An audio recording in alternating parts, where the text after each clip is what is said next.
Inizio mostrandovi il Diamond Court e un po' di quello che c'è fuori dal campo centrale del China Open, semplicemente per ricordarvi che questa settimana siamo a Pechino, la prossima saremo a Shanghai, e colgo anche l'occasione per ricordarvi, se siete interessati, anche perché sono stato minacciato, di iscrivervi al canale e mettere la campanella con le notifiche per seguire ogni video. Adesso però troviamo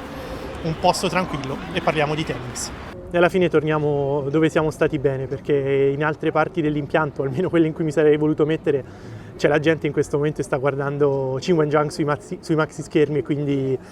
non è proprio il posto per mettersi a parlare. Tanta carne al fuoco. In realtà oggi giocava tra gli italiani oltre il doppio di Paolini e Rarini, solo Sinner, però sono successe un po' di cose, soprattutto fuori dal campo, con quel che riguarda Musetti. Le notizie principalmente due: una, che oggi Lorenzo non si è allenato,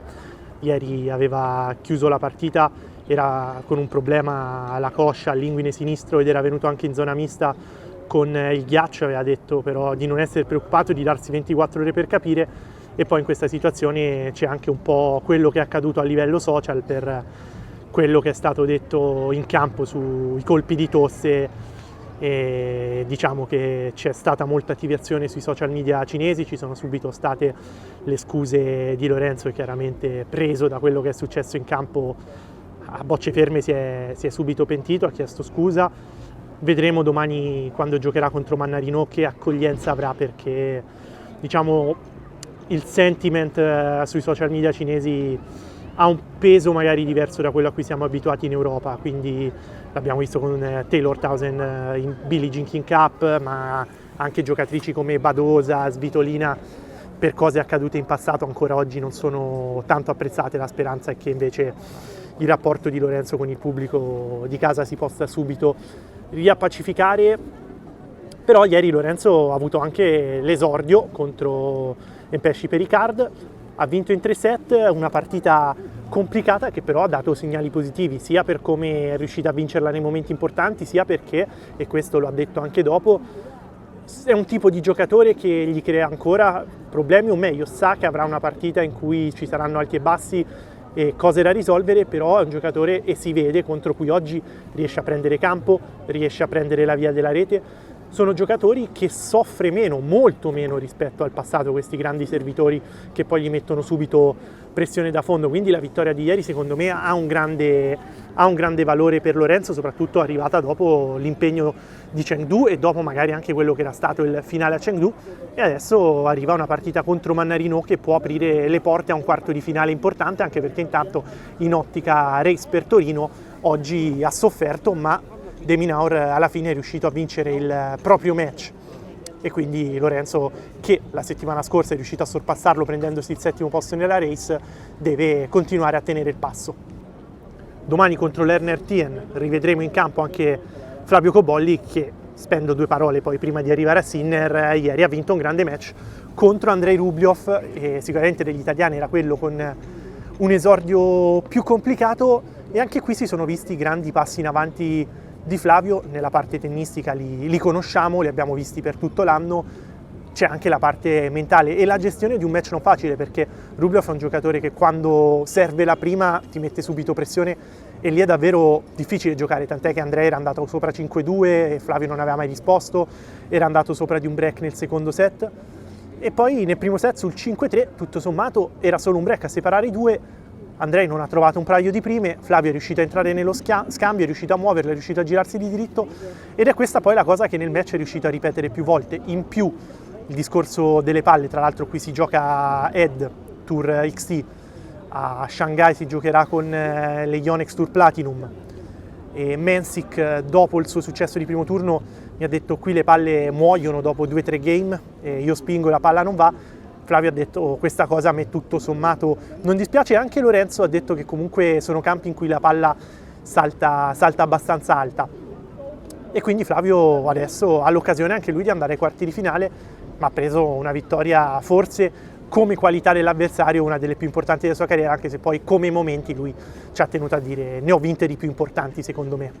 E arriviamo a Sinner, perché dopo l'esordio con Marin Cilic è arrivata una partita molto diversa contro Terence Atman. 6-4, 5-7, 6-0 il punteggio, ma è una partita che secondo me merita molto di essere raccontata, perché è uno di quei casi in cui il punteggio quasi non deve interessare, perché parto dal primo set, si è visto un Jannik che oggi, potendo scambiare di più, ha provato veramente tanto, perché quarto game penso abbia giocato 3-4 palle corte, anche in situazioni in cui normalmente avrebbe tranquillamente potuto continuare a spingere e a fare il punto. Quindi si vede un giocatore che fa uno sforzo mentale, ma lui stesso in conferenza stampa, rispondendo alla mia domanda, ha detto questo: in questo momento io mentalmente uso tante energie, non è facile cambiare, oggi sento di aver fatto 80% me, quello che sono io e il mio tennis, 20% esperimenti, magari devo trovare una dimensione in cui è 95% il mio tennis, perché è quello che funziona, 5% esperimenti, e soprattutto in situazioni diverse. Però la buona volontà si è vista, sempre supportato poi dall'entusiasmo dell'angolo, perché a un certo punto un chop di dritto andando a rete volée nel 10° gioco, quando serviva per il set, va sotto 15-40, fa serve and volley, poi non gioca la volée perché sbaglia Atman, però anche qui grande iniziativa, e quindi ha fatto quello che aveva promesso di fare, e si vede il lavoro anche da questo punto di vista sul sostegno di Vagnozzi e della squadra. Dice: io gioco per me, cioè, o meglio, in campo ci sono io ma gioco per la squadra. In più Vagnozzi, Simone, è stato giocatore, quindi sa quanto sbagliamo in allenamento, sa quanto è difficile cambiare queste cose in partita, e quindi il loro supporto è importante, e anche il loro entusiasmo è dettato anche da questo. Quindi è un clima appunto ideale per far lavorare Jannik. Ha perso un set, questa ovviamente la notizia, non è riuscito a concretizzare i momenti in cui è stato avanti di un break in quel parziale. Ci ha messo del suo anche Atman, che è davvero un bel giocatore, anche molto divertente, serve bene mancino, quando ha piedi dentro il campo spinge, quindi sai, quando Jannik magari non rispondeva benissimo, perché appunto non è facile rispondere bene tutta la partita ad Atman, Jannik poi faceva fatica appunto a cambiare l'inerzia dello scambio. Giocatore che poi nel finale di partita ha avuto sì qualche problema fisico, però l'impressione è che magari anche, non dico si sia accontentato di aver vinto quel set, però nel momento in cui Jannik è tornato a fare la partita per vincere sono cambiate un po' le cose. Questa provo un po' a spiegarla, ovviamente nessuna offesa per Atman, nessuna offesa per nessuno, anzi, però tornando allo sperimentare, allo sforzarsi di sperimentare, è chiaro che magari Jannik contro avversari che, ricordiamo, ha battuto tutto l'anno, quindi sai, un giocatore che ha fatto Tolto Halle solo finali ha bisogno di cambiare, ma il giusto, soprattutto in virtù di quello che poi potrà succedere contro Alcaraz. Quindi è chiaro che delle volte ha fatto delle cose che non erano proprio necessarie per vincere il punto, ma appunto per sperimentare, anche perché poi non è solo questione di gioco la palla corta, faccio il serve and volley, è capire anche il colpo successivo. Cosa faccio il colpo successivo? Perché per esempio a un certo punto fa uno schiaffo al volo di rovescio, poteva tranquillamente andare avanti, invece è tornato indietro, fa la palla corta, non è perfetta, magari si trova un attimo in zona di nessuno con i piedi. Quindi non è solo variare, poi capire anche come costruire il proseguo del punto, e quindi è un discorso lungo, però l'impressione che io onestamente ho avuto nel corso della partita è sempre stata quella, e nel momento in cui si dice gioco per vincere il punto e per vincere la partita, quel cambio di marcia oggi lo poteva tranquillamente trovare. Non era una giornata in cui si sbagliava, ma perché appunto c'era tanto altro nella sua testa, come lui stesso ha ammesso. Per chiudere arrivo anche al servizio, non ricordo esattamente la percentuale a cui è chiuso, penso tra il 65 e il 70% di prime, però anche qui si parla spesso, troppo, del numero di prime messe in campo. Ci sono le sfumature che nella vita sono importanti. In queste sfumature io prendo, se togliamo magari l'ultimo US Open, dove appunto Cincinnati, dove il servizio, perché era già in opera, il cambiamento ha fatto ancora più fatica, però anche quando Jannik serve il 50 è un giocatore che incide tantissimo, perché tiene una percentuale di punti con la prima altissima, che è quello che ti fa dire: se ne mettesse il 70% non ce ne sarebbe più per nessuno. Però è un giocatore che quando va 30-40 sotto, deve annullare palla break, vantaggi, la prima la trova spesso in quei momenti, e questa è la sua forza. E tornando al discorso del match di primo turno, quindi alzare la percentuale lavorando di più gli angoli, abbassando anche un pochino la velocità media, diminuisce l'incisività. È diminuita contro Cilic, è diminuita nei primi 2 set di oggi, soprattutto nel secondo, perché serve col 75% nel secondo, ma vince molti meno punti del solito con la prima. Nel terzo set, dove è un po' tornato a quello che sa fare meglio, a dire vinciamola così, ho un altro match in cui sperimentare, tra l'altro contro Marozsan, e ha servito il 33% di prime nel